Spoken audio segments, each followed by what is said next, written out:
Abrimos ya este último bloque con la presencia en forma virtual del economista Daniel Marx para analizar las principales noticias económicas de estos últimos días. Daniel, ¿qué tal? ¿Cómo andás? Bien, bien, ¿cómo estás vos? Bastante bien acá. Gracias por compartir una vez más este espacio. Y Daniel, bueno, mañana se va a conocer el índice de precios correspondiente al mes de julio. Se espera una inflación inferior al 3% por primera vez desde septiembre del año pasado. ¿Compartís esta expectativa? Sí, hay algunas indicaciones de desaceleración, pero recordemos que no es un nivel de aquellos que uno llamaría tranquilos. Sin duda. Ah, un año atrás estábamos hablando del 2% mensual, y ya esos son niveles también preocupantes. En todo el mundo existen algunas presiones inflacionarias superiores a las que había antes, pero hablar del 2-3% mensual está entre los niveles que uno no consideraría normales en esta situación internacional. Bueno, por otra parte, además, Daniel, aún si se concreta esta baja y se da y se sostiene esta baja por algunos meses, el nivel de emisión monetaria que se viene viendo en el Banco Central, por ejemplo, en estos primeros 5 días de agosto, que es la información disponible del Banco Central, hubo una emisión monetaria para financiar el déficit fiscal de 160.000 millones de pesos. Uno imagina que eso no es compatible con una reducción de la inflación. Sí, pero acá hay otras cosas también. Concretamente, por ejemplo, el primer semestre del año, el Banco Central fue muy prudente en lo que llamaríamos la oferta monetaria. Sí, No hubo mayor financiación al Tesoro, es cierto, sí. y hubo restricción, bueno, algunos dicen por mucha emisión de LELIQs y pases, pero aún así la tasa de inflación ha sido muy alta. Algunos pueden decir, bueno, porque la emisión el año pasado también fue elevada, pero también creo que hay todo un ambiente por el cual la Una inflación inercia. genera inflación. La gente ve inflación y quiere tener menos pesos en el bolsillo porque se erosiona su poder adquisitivo. Y además,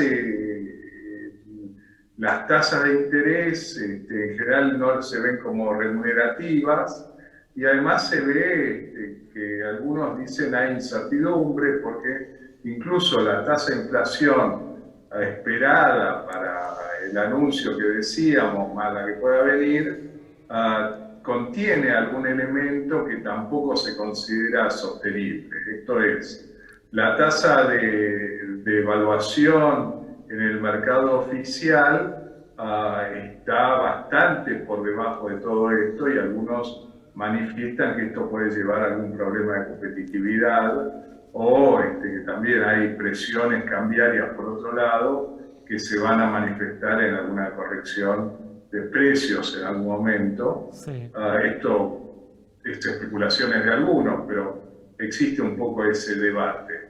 tal Y cual. además está el asunto de cuáles son las alternativas para sostener los pesos y cuáles son los riesgos de sostener los pesos. Entonces, el primer semestre, que había un poco menos de estas otras presiones, ya notamos una menor tendencia del público a mantener pesos en el bolsillo, y eso se manifestó en inflación alta, aún con algún grado de restricción en la oferta monetaria. Claro. Daniel, ¿cómo evalúas a la economía argentina y en este aspecto hoy, agosto de 2021, cuando sabemos que en realidad gran parte de la respuesta está atada al concepto y al evento de las elecciones? ¿Es que hay que esperar hasta que la elección suceda y después cómo es? Bueno, la economía tiene sus tiempos, aparte de la política, pero influye mucho la política, y las decisiones de política influyen enormemente sobre la economía.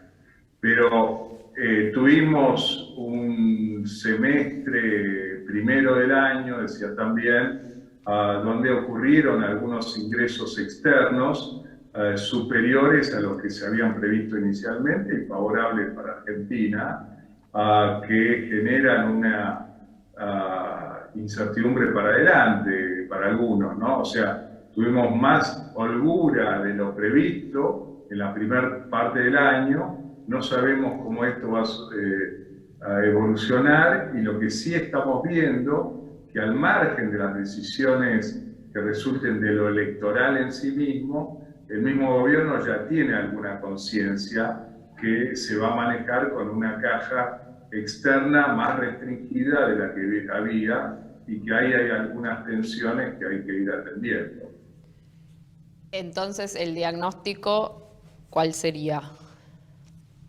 No, el diagnóstico es, de la economía en general, es que tenemos una economía que no está funcionando a nivel óptimo, que viene con problemas pre-pandemia importantes, y que estos no están todos atendidos, y que por lo tanto es una economía que no tiene el nivel de inversión que resulta necesario para sostener un crecimiento.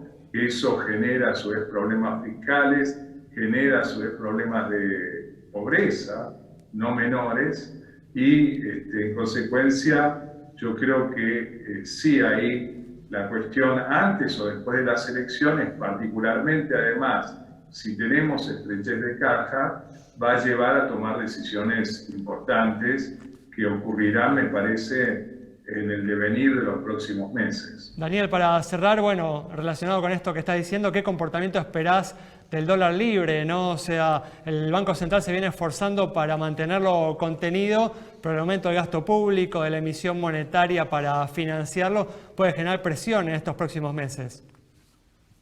Sí, yo creo que el dólar libre está hoy caro en relación a la historia y mirando su poder adquisitivo. Sí, pero eso refleja un nivel de riesgo e incertidumbre que, si se soluciona favorablemente, el dólar libre debería evolucionar mucho menos que los precios. Sin duda. Si en cambio creemos o va a ocurrir cosas que no atiendan los problemas subyacentes, bueno, ahí vamos a tener volatilidad a pesar de que esté relativamente caro. Muy bien. Muchas gracias, Daniel.